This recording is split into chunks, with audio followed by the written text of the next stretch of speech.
যদি আমার গান শুনতে মন চাই, কুরানের সুর তুমি শুনে নিও। যদি আমার গান বুঝতে মন চাই, মজলুমানের ব্যথা বুঝে নিও।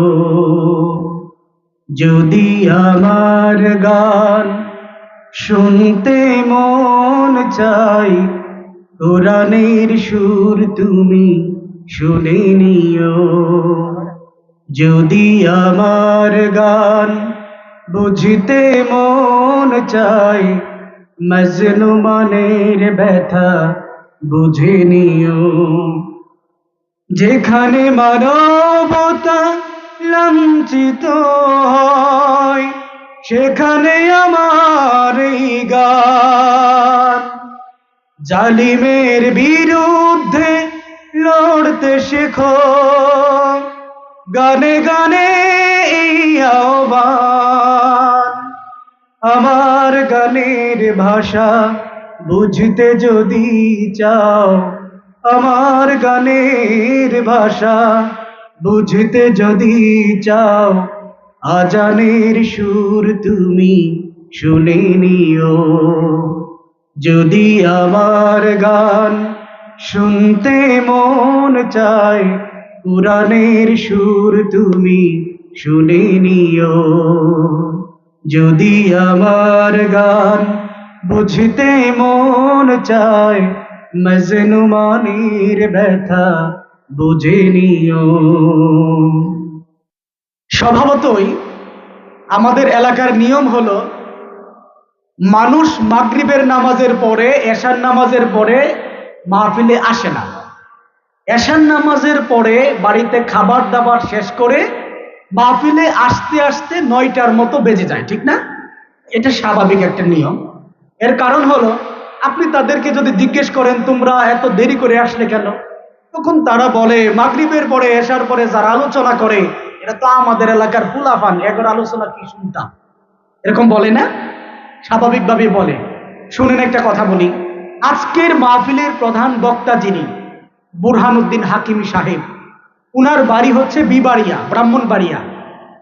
হুজুর যদি এই এলাকার মধ্যে এসে ওয়াজ না করে, কিয়ামতের ময়দানে কি উনাকে জবাবদিহি করতে হবে যে কেন তুমি দাওয়াদার গিয়ে ওয়াজ করো নাই? আবার আপনারা যদি বুরহানুদ্দিন হাকিমি সাহেবের কথা না শোনেন, তাহলেও কিয়ামতের ময়দানে আপনাদেরকে জবাবদিহি করতে হবে না যে কেন তোমরা ওনার ওয়াজ শুনো নাই। কারণ উনার বাড়ি ব্রাহ্মণবাড়িয়া, উনার হক হচ্ছে উনার এলাকার মানুষের কাছে ওয়াজ করা, আলোচনা করা, আর ওই এলাকার মানুষ উনার কথা শোনা। ধরেন আপনার বাড়িতে আপনি মেহমানি করতেছেন, সবার আগে আপনার বাড়িতে দাওয়াতের হকদার কে বলেন তো? আপনার প্রতিবেশী, যে সে হচ্ছে সর্বপ্রথম আপনার বাড়িতে দাওয়াতের হকদার। এরপরে হচ্ছে দূরবর্তী মানুষেরা। আপনারা কি বুঝতে পারছেন কথা? আমরা যারা এলাকার আলেম আছি, আল্লাহ রাসূল বলেছেন বাল্লিগু আন্নি ওয়ালাউ আয়া, তোমরা আমার কাছ থেকে যা শুনেছো, যতটুকু শুনেছো, এমনকি একটা শব্দও যদি শুনে থাকো, তাহলে তোমাদের দায়িত্ব হচ্ছে তোমাদের প্রতিবেশীদের কাছে সেটা পৌঁছে দেয়া। এটা আমাদের উপরে দায়িত্ব। আমরা যদি আপনাদের কাছে এটা পৌঁছে না দেই, কিয়ামতের দিন আল্লাহর কাছে জবাবদিহি করতে হবে। তুমি যে এলাকার আলেম ছিলা, দূর দূরান্তে গিয়া যে প্রধান বক্তা হইয়া ওয়াজ করছিলা, তোমার এলাকার মানুষের খবর কি? তাদেরকে তুমি কতটুকু জানাইছো? কথা কি বুঝতে পারছেন? কিয়ামতের দিন আমাদেরকে জবাবদিহি করতে হবে, পাশাপাশি আপনাদেরকেও জবাবদিহি করতে হবে। আপনারা যদি আলোচনা না শুনেন, আমাদেরকে সুযোগ না দেন, তাহলে কিয়ামতের দিন জবাব দিতে হবে। তোমরা যে দূর দূরান্ত থেকে আলেমদেরকে আইনা কথা শুনছিলা, তোমাদের এলাকার মধ্যে যে আলেম ছিল, হয়তো তারা কথা খুব ভালো বলতে পারে নাই, কিন্তু তাদেরকে যে সুযোগ দেও নাই। কথা কি বুঝতে পারছেন? এই জন্য যারা আছেন, আমরা খুব ভালো আলোচনা করতে পারি সেটা বলতেছি না, কিন্তু অল্প আলোচনা যাই করব, আপনারা যদি না আসেন তাহলে আমরা কার সাথে কথা বলবো? এই জন্য যারা বাহিরে আছেন তাদেরকে অনুরোধ করব, দয়া করে ভিতরে চলে আসেন। আমরা যতটুকু পারি ইনশাআল্লাহ কথা বলবো। পাশাপাশি আমন্ত্রিত উলামায়ে কেরামগণ এসে যদি দেখে মাত্র 8-10 জন মানুষ, ওনারা লজ্জায় পড়ে যাবে না? আমরা আয়োজক কমিটি হিসাবে এলাকাবাসী লজ্জায় পড়ে যাব না? এই জন্য বাহিরে যারা আছেন দয়া করে আমাদেরকে একটু লজ্জা থেকে বাঁচান, একটু ভিতরে চলে আসেন। মোহতারাম হাজরিন, আমি আপনাদের সম্মুখে পবিত্র কুরআনুল কারীমের সূরা হাশর এর 7 নম্বর আয়াত তিলাওয়াত করেছি এবং সহিহ মুসলিমে হাদিসটা এসেছে হাদিস নাম্বার 44 আর বুখারীর হাদিস নাম্বার 15। বুখারী মুসলিমে দুই জায়গাতেই হাদিসটা আসছে।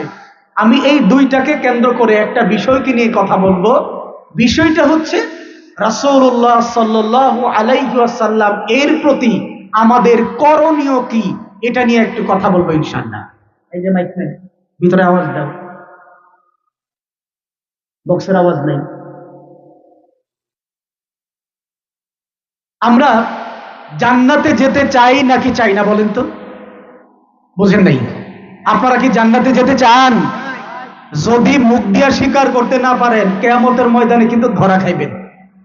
আল্লাহ রাসূল বলেছেন, তোমরা যখন আল্লাহর কাছে জান্নাত চাইবে তখন তোমরা জান্নাতুল ফেরদাউস চাইবে, বড়টাই চাইবে। সুতরাং জান্নাত আল্লাহর কাছে চাইতে হবে। আপনারা কি জান্নাত চান কি চান না? জান্নাত যদি চান তাহলে আপনাকে দুইটা জিনিস লাগবে। কয়টা জিনিস? 1 নাম্বার আল্লাহর রহমত লাগবে, 2 নাম্বার রাসূলের শাফাআত লাগবে। এই দুইটা যদি না পান আপনি জান্নাতে যাইতে পারবেন না। রাসূলের শাফাআত পেতে হলে রাসূলের উপরে আমাদের দুইটা দায়িত্ব আছে। কয়টা দায়িত্ব? দুইটা দায়িত্ব যদি আপনি সঠিকভাবে পালন করতে পারেন তাহলে আপনি রাসূলের শাফাআত পাবেন ইনশাআল্লাহ। রাসূলের উপরে আমাদের যে দুইটা দায়িত্ব, এই দুইটা দায়িত্ব নিয়েই আমি কথা বলবো ইনশাআল্লাহ। আপনারা শুনতে রাজি আছেন? আল্লাহর রাসূলের উপরে উম্মত হিসাবে আমাদের দায়িত্ব হচ্ছে দুইটা। কয়টা? কথা বলেন। 1 নম্বর দায়িত্ব হুব্বু রাসূল, রাসূলুল্লাহ সাল্লাল্লাহু আলাইহি ওয়াসাল্লামের প্রতি ভালোবাসা। রাসূলের প্রতি কি? ভালোবাসা। কতটুকু ভালোবাসা? নিজের জীবনের চাইতেও বেশি ভালোবাসা। কতটুকু ভালোবাসা? নিজের জীবনের চাইতেও বেশি ভালোবাসা। তাহলে আল্লাহর রাসূলের শাফাআত পেতে হলে আপনাকে সর্বপ্রথম যেই কাজ করতে হবে, রাসূলকে নিজের জীবনের চাইতেও বেশি ভালোবাসতে হবে। কিভাবে ভালোবাসবেন? আল্লাহর রাসূল বলেছেন, যেই হাদিসটা আপনাদের সামনে আমি পাঠ করেছি, রাসূল বলেন, লা ইউমিনু আহাদুকুম হাত্তা আকুনা আহাব্বা ইলাইহি মিন ওয়ালিদিহি ওয়া ওয়ালাদিহি ওয়ান নাসি আজমাইন। যতক্ষণ পর্যন্ত তোমার সন্তান, তোমার পিতামাতা, দুনিয়ার সকল মানুষের চাইতেও আমি রাসূল তোমার কাছে বেশি ভালোবাসার পাত্র না হব, ততক্ষণ পর্যন্ত তুমি পরিপূর্ণ ঈমানদার হতে পারবে না। বুঝেন নাই মনে হয়?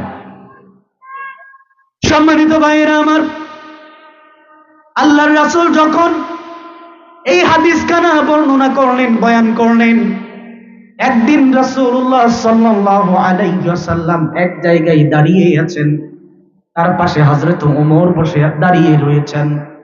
হযরত ওমরের হাতের মধ্যে আল্লাহর রাসূল এভাবে হাত ধরে আসেন। হযরত ওমর রাদিয়াল্লাহু তাআলা আনহু আল্লাহর রাসূলকে লক্ষ্য করে বলেন, ইয়া রাসূলুল্লাহ, আপনি আমার কাছে দুনিয়ার সবার চাইতেও বেশি প্রিয়। সুবহানাল্লাহ বলেন। ইয়া রাসূলুল্লাহ, আপনি আমার কাছে দুনিয়ার সবার চাইতেও বেশি প্রিয়, কিন্তু আমার নিজের জীবনের চাইতে বেশি প্রিয় না। এই কথা শোনার পরে আল্লাহর রাসূল বলেন, ও ওমর, ওই সত্তার কসম করে বলি যার কুদরতি হাতে আমার প্রাণ, যতক্ষণ পর্যন্ত তুমি তোমার নিজের জীবনের চাইতে আমাকে বেশি ভালো না বাসতে পারবে, ততক্ষণ পর্যন্ত তুমি উমর পরিপূর্ণ ঈমানদার হতে পারবে না। বুঝেন নাই মনে হয়? হযরত উমর কিছুক্ষণ চুপ থাকলেন। চুপ থাকার পরে বললেন, ইয়া রাসূলুল্লাহ, আপনি সাক্ষ্য থাকেন এই মুহূর্ত থেকে দুনিয়ার তামাম মানুষ এবং আমার জীবনের চাইতে আপনি আমার কাছে বেশি প্রিয়। এই কথা শোনার পরে আল্লাহর রাসূল বললেন, হে উমর, যখন ওই তোমার জীবনের চাইতে আমি রাসূল তোমার কাছে বেশি প্রিয় হয়ে গিয়েছি, তখন থেকে মনে রাখো, এখন থেকে তুমি পরিপূর্ণ ঈমানদার হয়ে গিয়েছো। তাহলে পরিপূর্ণ ঈমানদার হতে গেলে নিজের জীবনের চাইতে দুনিয়ার সকল মানুষের চাইতেও আল্লাহর রাসূলকে বেশি ভালোবাসতে। আমরা কি আল্লাহর রাসূলকে আমাদের জীবনের চাইতেও বেশি ভালোবাসি? কথা বলেন আরে ভাই, আমরা কি রাসূলকে নিজের জীবনের চাইতেও বেশি ভালোবাসি? যদি ভালোবাসেও থাকেন তাহলে আপনার মুখ দিয়ে সেটা স্বীকার করতে হবে। যদি স্বীকার না করেন তাহলে আপনি পূর্ণাঙ্গ ঈমানদার হতে পারবেন না। আপনি, আমি, আমরা কি আল্লাহর রাসূলকে নিজের জীবনের চাইতেও বেশি ভালোবাসি? হে রাসূল তোমায় ভালোবাসি, অন্তরে শুধুই মুখে না, জীবনের চেয়েও বেশি প্রিয়, তুমি ছাড়া কেউ না। ঠিক কি না? হে রাসূল তোমায় ভালোবাসি, অন্তরে শুধুই মুখে না, জীবনের চেয়েও বেশি প্রিয়, তুমি ছাড়া কেউ না। এই স্বীকৃতি কি আমরা দিতে পারি ইনশাআল্লাহ? যদি দিতে পারেন তাহলে আপনি পরিপূর্ণ ঈমানদার হতে পারেন। আর যদি মনে করেন, মনে মনে ভেবে দেখেন আপনার জীবনের চাইতে রাসূলকে বেশি ভালোবাসতে পারেন নাই, তাহলে আপনি ঈমানদার হতে পারেন। এবার আরেকটা ঘটনা বলবো। একদিন আল্লাহর রাসূল সাল্লাল্লাহু আলাইহি ওয়াসাল্লাম সাহাবায়ে কেরাম আজমাইনদেরকে নিয়ে মসজিদে নববীতে বসে রয়েছেন। এমত অবস্থায় হযরত উসাইদ রাদিয়াল্লাহু তাআলা আনহু নামে একজন সাহাবী, হযরত উসাইদ রাদিয়াল্লাহু তাআলা আনহু নামে একজন সাহাবী, যার বয়স 14-15 বছর, যুবক মানুষ বসে রয়েছেন। তিনি তার পাশের জনের সাথে কথা বলতেছেন আর ফিক ফিক করে হাসতেছেন। কথা কি বুঝতেছেন? আমার দিকে তাকান প্লিজ, আপনারা আমার কথা বুঝতেছেন? রাসূল কথা বলতেছেন সাহাবীদের সাথে, উসাইদ রাদিয়াল্লাহু তাআলা আনহু তার বন্ধুর সাথে কথা বলতেছে আর ফিস ফিস করে হাসতেছে, ফিক ফিক করে হাসতেছে। আল্লাহর রাসূল এটা দেখে, কাছেই ছিল একটা কাঠের টুকরা, এটা নিয়ে তিনি উসাইদ রাদিয়াল্লাহু তাআলা আনহু এই বরাবর একটা খুসা দিলেন। কথা কি এই পর্যন্ত বুঝতে পারছেন? খুসা দেওয়ার পরে উসাইদ রাদিয়াল্লাহু তাআলা আনহু অনেক নড়লেন, তিনি হচকচিয়ে উঠলেন, রাসূলের দিকে তাকালেন, তাকিয়ে দেখলেন যে রাসূল তার দিকে তাকায় রয়েছে। তিনি লজ্জায় পড়ে গেলেন, যতক্ষণ পর্যন্ত আল্লাহ রাসূল তো আমার দিকে লক্ষ্য রাখছিলেন, আমি যে উনাকে বাদ দিয়া আরেকজনের সাথে কথা বলতেছিলাম, হয়তো রাসূল এটা পছন্দ করেন না। এই জন্য তিনি আমাকে কি করছেন? খুসা দিচ্ছেন। অনেক সময় আমরা আমাদের ছাত্রদেরকে খুসা দেই না, একটু অনেক সময় থাপ্পড় দেই, অনেক সময় ব্যত্রাঘাত করি, ধমক দেই, কেন? যেন মনোযোগটা আমার দিকে থাকে। হযরত উসাইদ রাদিয়াল্লাহু তাআলা আনহু কিছুক্ষণ নিচের দিকে তাকিয়ে মাথা উঠালেন, উঠানোর পরে বলেন, ইয়া রাসূলুল্লাহ, আপনি যে আমাকে কাঠের টুকরা দিয়ে গুতা দিচ্ছেন, আমি তো ব্যথা পাইছি। আল্লাহ রাসূল বলেন, এখন কি করতে চাও? উসাইদ রাদিয়াল্লাহু তাআলা আনহু বলেন, আমি আপনার কাছ থেকে বদলা চাই। কি চাই? বুঝেন নাই মনে হয়। কি চাই? আমি আমার ছাত্রকে বেত দিয়ে একটা বাড়ি দিলাম, এবার ছাত্র বলতেছে, স্যার বা হুজুর, আপনার কাছ থেকে কিন্তু আমি বদলা চাই। তার মানে বাড়ি দিয়ে আমার সে একটা বাড়ি দিবে না বেত দিয়া? কথা বুঝেন নাই মনে হয়। আল্লাহর রাসূল বললেন, ও উসাইদ, তুমি কিভাবে বদলা চাও? উসাইদ রাদিয়াল্লাহু তাআলা আনহু বললেন, ইয়া রাসূলুল্লাহ, আপনি যেই কাঠ দিয়ে আমাকে খোসা দিয়েছেন, ওই কাঠের টুকরো দিয়া আপনার ঠিক ওই জায়গাতেই আমিও একটা খোসা দিতে চাই। বুঝেন নাই মনে হয়। আল্লাহর রাসূল বললেন, উসাইদ, তুমি তোমার বদলা নিতে পারো। উসাইদ রাদিয়াল্লাহু তাআলা আনহু বলেন, ইয়া রাসূলুল্লাহ, আমি তো বালক মানুষ, যুবক মানুষ, আমার গা তো খালি। আপনি যখন কাঠের টুকরা দিয়া খোসা দিছেন, আমার খালি গায়ের মধ্যে আমি ব্যথা বেশি পেয়েছি। আপনার গা মুবারকের মধ্যে চাদর জড়ানো আছে, আমি যদি খোসা দেই তাহলে আপনি তো আমার মতো ব্যথা পাবেন না। বুঝেন নাই মনে হয়। তাহলে কি করতে হবে? ইয়া রাসূলুল্লাহ, আপনার চাদর মুবারক আপনি উঠান, আমি আপনার খালি গায়ে খোসা দিতে চাই। আল্লাহর রাসূল যথারীতি চাদরটাকে উঠিয়ে ফেললেন। হযরত উসাইদ রাদিয়াল্লাহু তাআলা আনহু সাথে সাথে ওই কাঠের টুকরো নিয়ে রাসূলের কাছে গেলেন এবং হাত থেকে কাঠের টুকরোটা ফেলে দিয়া রাসূলকে জড়িয়ে ধরে যেই জায়গায় তিনি কুসা দেওয়ার কথা ওই জায়গায় রাসূলকে চুমু খেতে শুরু করে দিলেন। সুবহানাল্লাহ বলবেন না? ইয়া রাসূলুল্লাহ, আপনাকে কাঠের টুকরো দিয়ে কুচা দেওয়া আমার উদ্দেশ্য নয়, বরং আমি চাইছিলাম আপনার দেহ মুবারকের মধ্যে যেন আমার ঠোঁট লাগে, আমি চুমু খেতে পারি, যেন কিয়ামতের ময়দানে এই চুমুর কারণে আল্লাহ আমাকে জান্নাত দিয়ে দেয়। বুঝেন নাই মনে হয়? সুবহানাল্লাহ হইনা ভাল লাগলো না যে? নাকি এলাকার ফুলাফান দেখে মজা লাগতেছে না কোনটা? প্রিয় ভাইরা আমার, হযরত উসাইদ রাদিয়াল্লাহু তাআলা আনহু আল্লাহর রাসূলকে এতটা মুহাব্বত করেছেন যেই মুহাব্বতের কারণে রাসূলের যেখানে কুসা দেওয়ার কথা ওখানে তিনি চুমু খেয়েছেন, যেন কিয়ামতের ময়দানে রাসূলকে ভালোবাসার কারণে তার দেহ মুবারকের সাথে ঠোঁট লাগার কারণে জাহান্নামের আগুন যেন তার উপরে হারাম হয়ে যায়। আমরা কি আমাদের জীবনের চাইতে রাসূলকে বেশি ভালোবাসি? রাসূলের পরে আমাদের দায়িত্ব কয়টা বলছিলাম? দুইটা। এক নাম্বার, রাসূলকে নিজের জীবনের চাইতেও বেশি ভালোবাসা।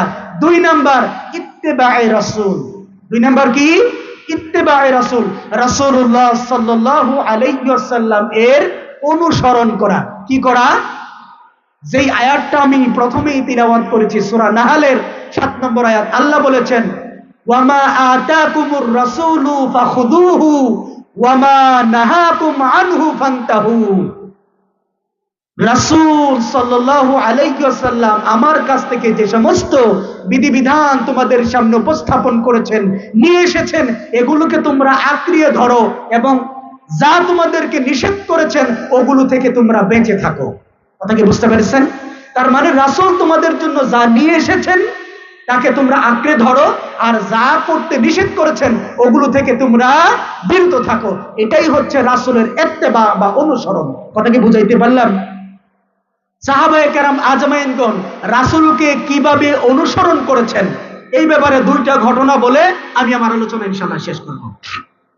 এক নাম্বার ঘটনা, হযরত আব্দুল্লাহ ইবনে ওমর রাদিয়াল্লাহু তাআলা আনহু, হযরত ওমর রাদিয়াল্লাহু তাআলা আনহু এর ছেলে, নাম হলো আব্দুল্লাহ ইবনে ওমর রাদিয়াল্লাহু তাআলা আনহু। তিনি একদিন কোনো এক সফরে যাচ্ছিলেন, পথিমধ্যে এক জায়গায় তার সাওয়ারি থেকে নামলেন। তিনি যেই বাহন দিয়ে যাচ্ছিলেন ওই বাহন থেকে নামলেন, নামার পরে একটা গাছের গুড়ির মধ্যে গিয়ে বসলেন। এমন ভাবে বসলেন মনে হলো যেন তিনি পেশাব করতেছেন। আমার কথা কি বুঝতেছেন? আব্দুল্লাহ ইবনে ওমর রাদিয়াল্লাহু তাআলা আনহু একটা গাছের গুড়ির কাছে বসলেন, এমন ভাব ধরলেন যেন তিনি পেশাব করতেছেন। কিছুক্ষণ বসে থাকার পরে তিনি উঠে আসলেন, কিন্তু পেশাব করেন নাই, কিন্তু ওইখানে কিছুক্ষণ পেশাব করার ভান ধরে বসেছিলেন। হযরতে আব্দুল্লাহ ইবনে ওমর রাদিয়াল্লাহু তাআলা আনহু যখন তার সাওয়ারির কাছে আসলেন, তার বন্ধু বান্ধব বললেন, হে আব্দুল্লাহ ইবনে ওমর, আপনি ওখানে গিয়ে বসলেন, পেশাবের ভান করলেন, উঠে আসলেন, অথচ আমরা লক্ষ্য করলাম বালু তো ভিজা না, আপনি তো পেশাব করেন নাই, তাহলে ওইখানে গিয়ে কিছুক্ষণ পেশাবের ভান করে কেন বসলেন আমরা বুঝতে পারি নাই। আব্দুল্লাহ ইবনে ওমর বললেন, আমার পেশাবে ধরে নাই, আমি পেশাব করতে ওখানে যাই নাই, তবে আমি একদিন রাসূলকে দেখেছি এই গাছের গুড়ির মধ্যে পেশাব করেছেন। আজকে যখন আমি এই রাস্তা দিয়ে যাচ্ছিলাম, আল্লাহর রাসূলের এই পেশাবের দৃশ্যটা হঠাৎ করে আমার মনে চলে এসেছে। তাই তো আমার রাসূল যেখানে পেশাব করেছেন বসে বসে, আমি আল্লাহর রাসূলের অনুসরণে এইখানে বসে পেশাবের ভান করেছি। সুবহানাল্লাহ বলবেন না? আমরা গো সুবহানাল্লাহ কইতে এত কষ্ট লাগতেছে গেলে গেল। সুবহানাল্লাহ যদি একবার বলেন, আসমান জমিন ফাঁকা জায়গা সব দিয়ে আল্লাহ ভরে দেবে। আরে ঝামেলা হইলো, আছেন তো মুরব্বীরা, শৈল্য তো তাগত নাই, ঠিক না? মনে মনে বলতেছেন, যাক আলহামদুলিল্লাহ, তাও তো বলতেছেন। সম্মানিত ভাইয়েরা আমার, তাহলে আব্দুল্লাহ ইবনে ওমর রাদিয়াল্লাহু তাআলা আনহু আল্লাহর রাসূল এখানে বসে পেশাব করেছিলেন, ভান করেছেন, তার পেশাবে ধরে নাই, শুধু রাসূলের অনুসরণ করার কারণে। সুবহানাল্লাহ। খন্দক যুদ্ধের ঘটনা, সাহাবায়ে কেরাম আজমাইনগণ যুদ্ধ শেষ করে এসে তারা খাবার পাকাচ্ছেন, সাহাবীরা ক্লান্ত অবস্থায় রয়েছেন, পেটের মধ্যে প্রচন্ড ক্ষুধার্ত অবস্থা, গাধার গোশত রান্না হচ্ছিল। এক ব্যক্তি আল্লাহর রাসূলের কাছে গিয়া বলল, ইয়া রাসূলুল্লাহ, গাধার গোশত রান্না করা হচ্ছে, এই ব্যাপারে আপনার মতামত কি? আল্লাহর রাসূল বললেন, তাড়াতাড়ি তাদের কাছে যাও, গিয়ে বলো গৃহপালিত গাধার গোশত খাওয়া হারাম, যারা গৃহপালিত গাধার গোশত রান্না করতেছে তারা যেন সেটা ফেলে দেয়। প্রচন্ড ক্ষুধার্ত সাহাবীরা যুদ্ধ করে এসেছে, পাতিলের মধ্যে টকবক করে গাধার গোশতগুলো রান্না হচ্ছে। আল্লাহর রাসূলের এই জবান মুবারকের বাণী হাদিসটা যখন সাহাবীদের মাঝে প্রচার করে দেয়া হলো, আল্লাহর রাসূল গাধার গোশত খেতে নিষেধ করেছেন। সাথে সাথে প্রচন্ড ক্ষুধার্ত সাহাবীরা কিছুক্ষণ পরে খাবার খাবেন, পেটের ক্ষুধা নিয়ে ক্ষুধায় পেটে রইল, সাথে সাথে হাড়িগুলোকে মাটির মধ্যে ফেলে দিল। সুবহানাল্লাহ বলবেন না? আল্লাহর রাসূল বলছেন, তারা মুহূর্ত দেরি করে নাই। একজন সাহাবী এসে বলছে, রাসূল বলেছে গাধার গোশত খাওয়া যাবে না, ফেলে দাও। তারা চিন্তাও করে নাই, এই কথা ভাবেও নাই, রাসূল যেহেতু বলছে একটু জাইনা লই ঘটনা সত্য নাকি মিথ্যা, এ কথাও তারা চিন্তা করে নাই। একজন সাহাবী বলেছে, সাথে সাথে পাতিল ভর্তি গোশত টকবক করে রান্না হচ্ছে, এটাকে তারা ইডা মেরে ফেলে দিয়েছে। তাদের পেটের মধ্যে প্রচন্ড ক্ষুধা, ওই দিকেও তারা দৃষ্টিপাত করে নাই। তাহলে তারা রাসূলের কথাটাকে কতটা গুরুত্ব দিয়েছে, কতটা অনুসরণ করেছে, আপনারা কি মোটামুটি বুঝতে পারছেন? এবার আরেকটা ঘটনা বলবো, আরেকটা ঘটনা বলে আলোচনা শেষ করবো ইনশাল্লাহ। আপনারা কি আমার কথা বুঝতেছেন? না বুঝতেছেন না মনে হয়। আল্লাহর রাসূল সাল্লাল্লাহু আলাইহি ওয়াসাল্লাম একদিন মসজিদে নববীতে বসে আছেন। ইনশাআল্লাহ ইনশাআল্লাহ ঠিক আছে। রফিকুল ভাই চলে আসেন, আপনার জন্য আমি অপেক্ষা করতেছি। আর 5 মিনিট নিব কি? আচ্ছা, রফিকুল ভাই চলে আসতেছে, 5 মিনিট ইনশাআল্লাহ। আল্লাহর রাসূল মসজিদে নববীতে বসে আছেন, এমন অবস্থায় একজন সাহাবী হাতের মধ্যে স্বর্ণের আংটি দিয়ে প্রবেশ করলেন। কি করলেন বলেন তো? স্বর্ণের আংটি কি মুসলমানের জন্য হালাল নাকি হারাম? পুরুষের জন্য হারাম। তার কাছে আসার পরে আল্লাহর রাসূল সাল্লাল্লাহু আলাইহি ওয়াসাল্লাম বললেন, আমার কাছে আসো। আসার পরে তিনি নিজ হাতে আংটিটা খুললেন, ইটা মেরে বালুর মধ্যে ফেলে দিলেন। আল্লাহর রাসূল বললেন, তোমরা যদি কেউ জাহান্নামের আংটি হাতে পড়তে চাও, তাহলে সে যেন স্বর্ণের আংটি পরে। বুঝেন নাই মনে হয়? জাহান্নামের, আপনি যদি স্বর্ণের আংটি পরেন পুরুষ হয়ে, তাহলে জাহান্নামে আপনাকে আগুনের আংটি পরিয়ে দেয়া হবে। যথারীতি আল্লাহর রাসূল এখান থেকে উঠে চলে গেলেন। আরেকজন সাহাবী এই সাহাবীকে বললেন, আল্লাহর রাসূল তোমার আংটিটা ফেলে দিয়েছেন, তুমি এটা ব্যবহার করবে না ঠিক আছে, কিন্তু এটা উঠায়া নিয়ে অন্য কাজে ব্যবহার করো। সাহাবী বললেন, আল্লাহর রাসূল নিজ হাতে আমার আংটি খুলে ফেলে দিয়েছেন, এই আংটি আমার জীবন চলে গেলেও আমি আর এখান থেকে উঠায়া নেব না। সুবহানাল্লাহ বলবেন না? তাহলে আল্লাহর রাসূলের অনুসরণ সাহাবীরা কতটা করেছে, কিভাবে করেছে, আমরা কি রাসূলের কোনো অনুসরণ করি?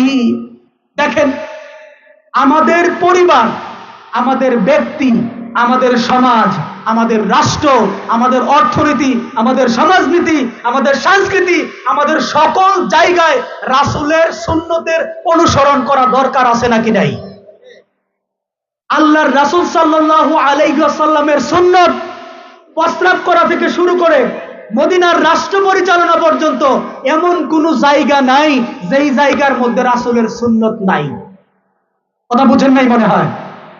খুব ভালো করে মনে রাখবেন, যেই কাজ করার সুন্নত তরিকা কিতাবে পাওয়া যায় না, ভালো করে বুঝেন, যেই কাজ করার সুন্নত তরিকা কিতাবের মধ্যে পাওয়া যায় না, হাদিসে পাওয়া যায় না, কোরআনে পাওয়া যায় না, আপনাকে বুঝতে হবে ওই কাজ করা আপনার জন্য হারাম।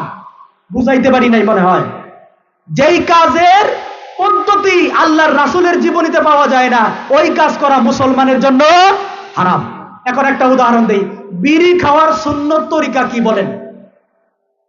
বুঝেন নাই? বিড়ি খাওয়ার সুন্নত তরিকা পাইছেন, শুনছেন জীবনে? জর্দা খাওয়ার সুন্নত তরিকা কি বলেন? যদি এটা কোরআনে হাদিসে পাওয়া না যায়, রাসূলের জীবনীতে পাওয়া না যায়, তাহলে এটা কি খাওয়া যাবে নাকি ছাড়তে হবে? বুঝেন নাই মনে হয়? যদি রাসূলের জিন্দেগিতে এটা পাওয়া যায়, আপনি ধরতে পারবেন, করতে পারবেন, জায়েজ আছে। আর যদি পাওয়া না যায়, রাসূলের অনুসরণে আপনাকে এটা ছাড়তে হবে। সুদ খাওয়ার সুন্নত তরিকা কি বলেন? বুঝেন নাই? সুদ খাওয়ার সুন্নত তরিকা আছে, নাই। যদি না থাকে আপনি সুদ খাইতে পারবেন? আরেক ব্যক্তির লাইল কাটার সুন্নত তরিকা কি বলেন? আছে? তাইলে আপনি লাইল কাটতে পারবেন? কাস্টমের মধ্যে বসে বসে অপর ভাইয়ের গীবত করার সুন্নত তরিকা কি আমাকে বলেন? আছে? আল্লাহর জমিনে আল্লাহর কুরআন দিয়া চলবে, এই ব্যাপারে আপনাদের কোনো সন্দেহ আছে? কথা বলেন, কথা বলেন। আরে ভাই, আল্লাহর জমিন আল্লাহর কুরআন দিয়া চলবে, কোনো সন্দেহ আছে? যদি সন্দেহ থাকে আপনার ঈমান থাকবে না। কারণ আল্লাহর রাসূল মদিনার রাষ্ট্র চালাইছেন কুরআন দিয়া নাকি মন মতো? যদি রাসূল কুরআন দিয়া রাষ্ট্র চালান, তাহলে মুসলমান হিসেবে রাষ্ট্র কুরআন দিয়া চালানোর কথা না? আমরা যদি রাসূলের সুন্নত অনুসরণ করি, রাসূলরে মানি, রাসূলের ইত্তেবা করি, তাহলে রাসূলের তরিকা অনুযায়ী কি রাষ্ট্র পরিচালনা হবে না? আমাদের দেশটা, আমাদের সমাজটা কি রাসূলের সুন্নত অনুযায়ী চলার কথা না? কিন্তু আমাদের সমাজটা কি এইভাবে চলে? কেন চলে না? চলে না এই জন্য আমরা রাসূলকে পুরাপুরি মানি না। যদি মানতাম তাহলে আমাদের সমাজটা এরকম থাকতো না। মুহতারাম হাজিরিন, রাসূলের একটা সুন্নতের কথা শুধু আপনাদেরকে বলে দেই, আর 1 মিনিট সময় দিবেন আমারে। একটা সুন্নতের কথা শুধু বলে দেই। রাসূল বলছেন, ইয়ামসাহু লাহু ইযা গাবা আও শাহিদা, একজন মুসলমান আরেকজন মুসলমানের কল্যাণ কামনা করবে তার ভাইয়ের উপস্থিতিতে অনুপস্থিতিতে। আব্দুর রশিদ হুজুর আমার দ্বীনি ভাই, দ্বীনি ভাই না, দ্বীনি ভাই, উনার উপস্থিতিতে অনুপস্থিতিতে উনার কল্যাণ কামনা করা আমার ঈমানি দায়িত্ব। বুঝতে পারছেন কি?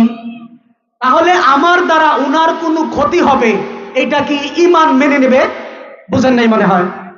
আল্লাহর রাসূল বলেছেন একজন মুসলমান আরেকজন মুসলমানের দায়িত্বই হচ্ছে উপস্থিতিতে অনুপস্থিতিতে তার কল্যাণ কামনা করা।